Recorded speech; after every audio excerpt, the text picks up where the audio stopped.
Oh, all this great music that we've had. It's so awesome. And you know, it's sort of that time of the year where you're sort of winding down on the holidays. And I think it's just sort of a natural human tendency that we sort of reflect on the year that's gone past and, you know, kind of what do we want to start fresh next year. And so just, you know, sitting in the silence and listening to whatever it is that's coming up.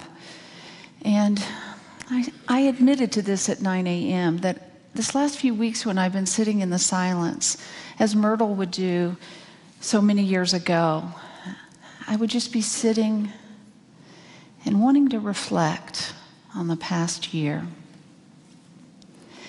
And as many of you know, when you sit in the silence, there's this sense of awareness of the thoughts that are coming up in your mind. And for these 2 weeks, I've had this relentless, uncontrollable memory of Frosty the Snowman. Anybody else have that issue where you've been surrounded by holiday music? And I love Frosty. He's a good guy. But, you know, after about the 20th time I hear it in my head, I'm like, get out. I'm done. So I figured that one of my New Year's resolutions was going to be that I am going to cleanse the Christmas carols out of captivity of my brain. And I hope you will join me in that objective. So we sort of get things stuck in our head. And it starts to be the way we live our life. We think of certain things and we start to believe them.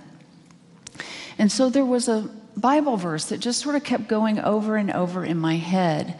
And that was Romans 12:2, which says, "Be not conformed to the world, but be transformed by the renewing of your mind." Be not conformed to the world, but be transformed by the renewing of your mind. This was a radical thought. This is something that Jesus was teaching us, that we have the ability to transform ourselves by renewing our thoughts and our minds. And so as I reflected on this particular verse, in Unity, we like to look at the Bible in 2 ways. We look at it historically. What was actually happening when this was being written down? Why was it being written? Why was it important? And then also looking at it from a spiritual perspective. What is this telling us spiritually that we might do differently in our lives? And so the book of Romans was written by Paul about 25 years after Jesus was killed. And at this time, there had been this movement of people going out and talking about these radical teachings and new churches popping up. And there was actually a church that had been started in Rome. And so Paul is writing to the Romans, trying to convey to them, trying to remember, what was it that was so radical about these teachings? And so in the book of Romans, he goes about defining what exactly it was that was distinct with regards to the teachings of Jesus. And later on in that book, he uses the word sin and sinner. And I don't know about you, but it leaves a bad taste in my mouth. There are some that would say that that word being a sinner is something that we are a bad person, that we were born to be a bad person, and that it was just by this grace of God that we were saved by the resurrection of Jesus. But there are other translations of that word sin. And for me, I find it far more helpful. In Unity, we consider that we are born good, but that sometimes we do and say things that are unskillful. And so if we go back to the Aramaic description of the word sin, the original word that was used in the Bible, that sin had many different meanings, but we think in this particular book that it was trying to describe, it was a term used in archery. And if you were drawing back the bow and letting it go and letting the arrow go towards the target, if you missed the target, it was said that you sinned. Because to sin very specifically meant to just simply miss the mark. And so when we look at this book of Romans and we think about that Paul was saying that we are all sinners, we can reinterpret that knowing the definition of this word.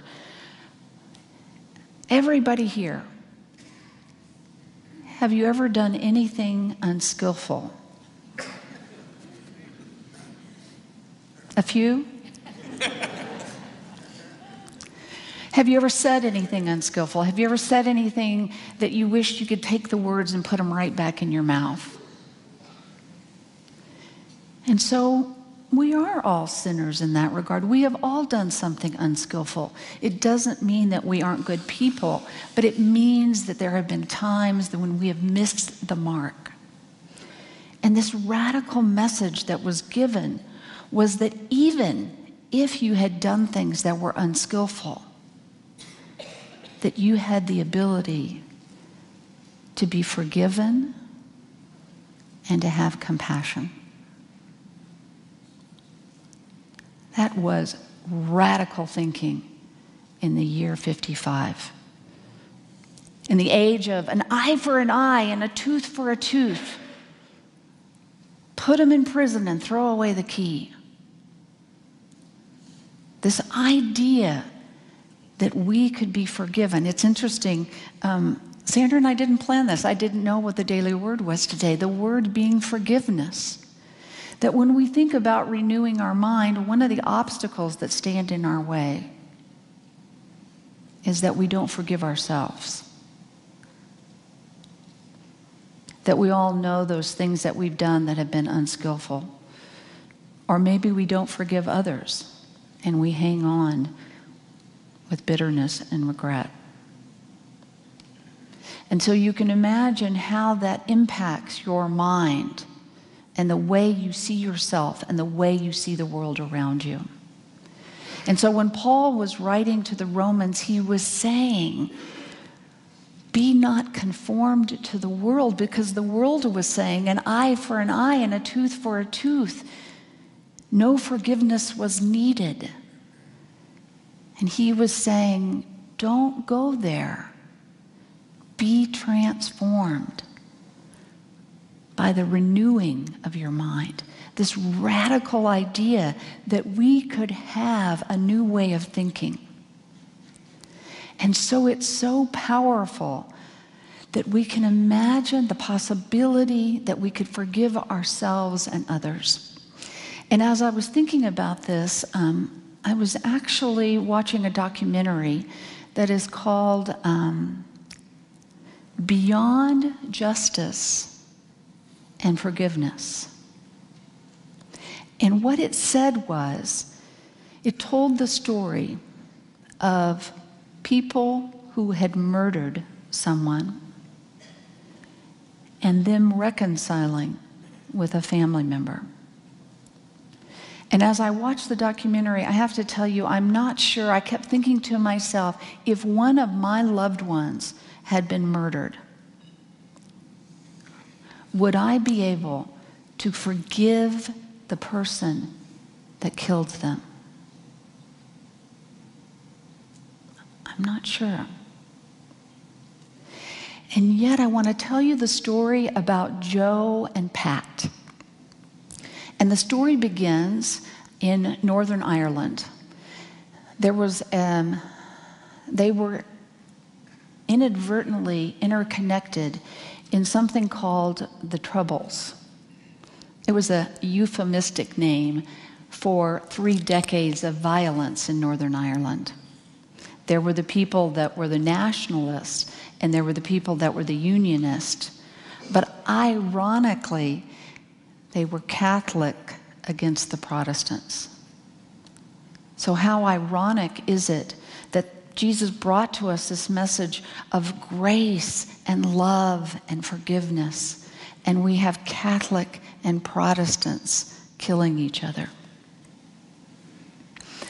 So what happened in 1994, several young men of the Irish Republican Army, some would call it a terrorist organization, planted a 100-pound bomb in the Grand Brighton Hotel with the specific objective of killing members of Parliament. And on that day in 1984, they killed 5 people. And one of the people was Anthony Berry, who was a member of the British Parliament. And Anthony Berry was the father of a young woman named Jo. Jo Berry at the time was 27 years old, and she had lived a life of privilege. She actually was the aunt of the late Lady Diana. Her father was a member of Parliament. She had lived such a gracious and lovely life up until the time that she was 27 when her father was murdered. And then there's Pat McGee, who was born in Belfast. He was 33 the day that he set that bomb with the specific purpose of murdering Anthony Berry. And Pat tells his story that he had joined the IRA when he was 19 years old because he felt strongly that they were doing what was right and that violence is what was needed. And so here we have Jo, whose father was murdered, and Pat, who was the murderer. And Jo went along and tried to reconcile herself with the bitterness that she felt in her heart. Pat actually went away. He was given 8 life sentences and sent to prison. And then they made a peace agreement. And after 14 years in jail, he was released. So just imagine if you are Jo Berry, you feel some sort of vindication, some justice has been served, that the man who murdered your father got 8 life sentences and will never see freedom again. And 14 years later, he walks out the prison doors. And so Jo tells the story about how this just seemed to further her bitterness that was like a burning coal in her mind. How could this happen? Where is the justice in the world? And she suffered through this for many years. And finally, she made the decision that if she was going to forgive him, if that was going to be possible at all, that she would have to meet him and see him as a human being. And so there's a program called the Forgiveness Project, and it actually does this work of helping perpetrators and victims come to terms with the atrocities that have happened to them and what they have done. And so, in fact, Jo and Pat had an opportunity to sit down and chat. And we'd like it to be a nice and tidy story about, oh, she met Pat. Oh, he's a good guy. I'll forgive him. And Pat looks at Jo and says, oh, I'm so sorry. But it's not that tidy. Forgiveness, we always say, isn't a one and done. Forgiveness is something that happens over a period of time. And even today, Jo would tell you that after having met with Pat over 50 times and having formed a project with him, an organization that's called Building a Bridge to Peace, she would tell you in her heart of hearts that she has not yet fully forgiven him. And Pat would tell you that he has not renounced violence 100%, that he's remorseful and apologizes and so sorry for the pain that he caused this family. But he also feels the guilt and shame of what he did to this woman. There was an interesting story that they told that Pat said that there was a moment when Joe's daughter, they were trying to reconcile, and Joe's daughter was aware of this, and she said, well, I think I'm getting close to forgiving Pat. And her daughter says, oh, Mommy, does that mean that my grandfather will come back? And Pat said at that moment, that was the moment where he really understood the impact of his actions. That he had killed a man, and that he also had to find a way to forgive himself and move forward. And so out of all of these horrible things can come goodness. That they can work together to go all over the world. They speak to groups of people who feel like they are never going to forgive each other. And yet, what else is it that we can do to be transformed? And so I encourage us all here today that we all either want to forgive ourselves, we have somebody in our lives that we need to forgive, or we need to go ask forgiveness of someone that we've hurt. There's something that Jo said that I thought was really powerful. She said that I'm beginning to realize that no matter which side of the conflict you're on, had we all lived each other's lives, we could have all done what the other did. And I felt like that's the understanding when we're willing to walk a mile in another person's shoes and imagine the possibility that we too could have been in that place. That when we talk about not conforming to the world, that we here today can say, I'm not going to be a part of an eye for an eye and a tooth for a tooth. That I want to transform and renew my mind with compassion, forgiveness, and grace. And so I thought that we could just take those thoughts into the silence and reflect on what that might mean in your own life.